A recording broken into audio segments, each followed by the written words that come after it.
असल में मेरे बयान को या तो पूरा किसी ने सुना नहीं या तोड़ मरोड़ के पेश किया गया।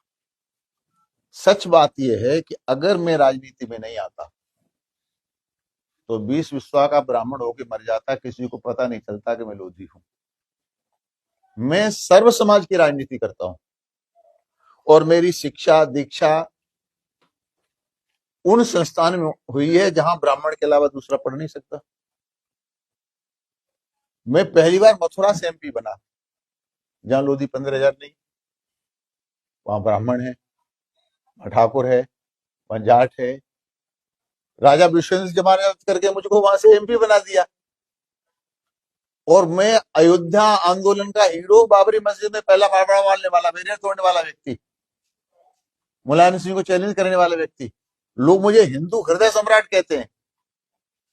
तो मेरा दिमाग थोड़ी खराब है कि मैं समाज में कोई विघटन पैदा करूंगा। वो कहते हैं कि वक्त बदल गए, हालात बदल गए, जज्बात बदल गए। बीजेपी सांसद साक्षी महाराज के साथ ऐसा ही हुआ है। 2 दिन पहले तक साक्षी महाराज ये कह रहे थे कि ओबीसी एससी एसटी समाज नाराज हो गया तो कोई पीएम सीएम नहीं बन पाएगा। ये सवर्णों को ज्ञान दे रहे थे कि सवर्ण सिर्फ 10% हैं, जबकि एससी एसटी ओबीसी 90% हैं।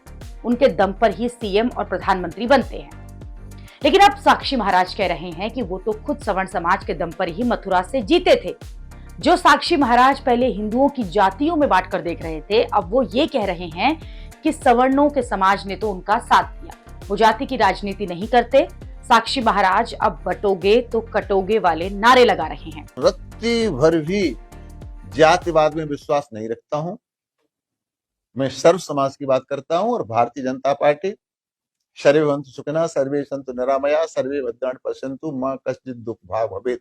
वह दुख तब होता है सिर चढ़ के बोल रहा है तो विरोधियों के पास विरोध करने के लिए कोई एजेंडा है नहीं।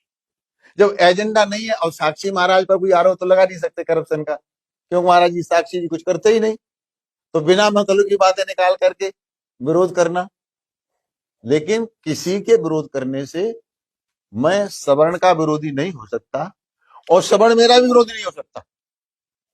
इस चुनाव में यहां पर पूरे ब्राह्मण समाज ने एक शब्द मेरे खिलाफ नहीं बोला, खुल करके मतदान किया। तो ये जो बातें समाप्त होना चाहिए। मैं आपके चैनल के माध्यम से सर्व समाज से, सब मेरे लिए बराबर हैं, मैं किसी सहमत नहीं हूं। एकता होनी चाहिए। जो योगी जी कहते रहे कटोगे तो बटोगे, तो ये बटोगे तो कटोगे, तो बटना वाला काम तो समाप्त होना चाहिए। मेरे कारण किसी की भी भावना को आहत नहीं लगनी चाहिए। अब आपने बात पूछ ली, मैं आप सोचिए साक्षी महाराज ने कितना बड़ा यू टर्न मारा है। शायद साक्षी महाराज को यह अंदाजा नहीं होगा कि उनके बयान पर सवर्ण समाज इस तरह से बवाल काट देगा। साक्षी महाराज सवर्ण समाज को हल्के में ले रहे थे, लेकिन सवर्ण समाज ने उन्हें अपनी ताकत दिखाई, ओपन चैलेंज दिया। ये तक कह दिया कि साक्षी महाराज सवर्ण समाज के बिना अगला चुनाव जीत कर दिखा दें। साक्षी महाराज के बयान पर सवर्ण समाज ने गुस्सा दिखाया। उसका असर ये हुआ कि साक्षी महाराज के तेवर जो हैं वो कुछ ढीले पड़ गए। साक्षी महाराज अब ये कह रहे हैं कि सबको साथ लेकर चलने वाले हैं। हालांकि यूजीसी को लेकर साक्षी महाराज अभी भी इसी बात पर अड़े हैं कि यूजीसी तो छोटा मुद्दा है, छोटी समस्या है। साक्षी महाराज कह रहे हैं कि यूजीसी के लिए प्रधानमंत्री मोदी का विरोध करना गलत है, क्योंकि पीएम मोदी ने ही राम मंदिर बनवाया, पीएम मोदी ने ही सामान्य वर्ग को 10% आरक्षण दिलाया। इसलिए यूजीसी जैसी छोटी समस्या के लिए अब पीएम मोदी को कोसा जा रहा है। तब उन्होंने ये कहा था कि कोई भी सीएम पीएम नहीं बन पाएगा अगर एससी एसटी ओबीसी जो हैं इसके विरोध में आ गए तो। 2014 में नारा लग रहा था महादेव की माया है, घर घर मोदी छाया है, सब मोदी का दीवाने हो रहे थे। अब यूजीसी जैसी समस्या, छोटी समस्या, जिस महामानव ने अयोध्या की समस्या का समाधान कर दिया, धारा 370 को दफा कर दिया, 35 ये हटा दिया, देश का सम्मान कहां से कहां तक पहुंचा दिया, उसके लिए यूजीसी जैसी छोटी समस्या, वो भी सुप्रीम कोर्ट में है, कौन बड़ा काम है। लेकिन फिर ये नारे लगाना तो साक्षी कष्ट होगा ना कि मोदी तेरी कब्र खुदेगी। 8 मार्च आएगा, मोदी खत्म हो जाएगा। भगवान राम भी अगर बीजेपी का कमल लेके आए तो हम वोट नहीं देंगे, राम भी।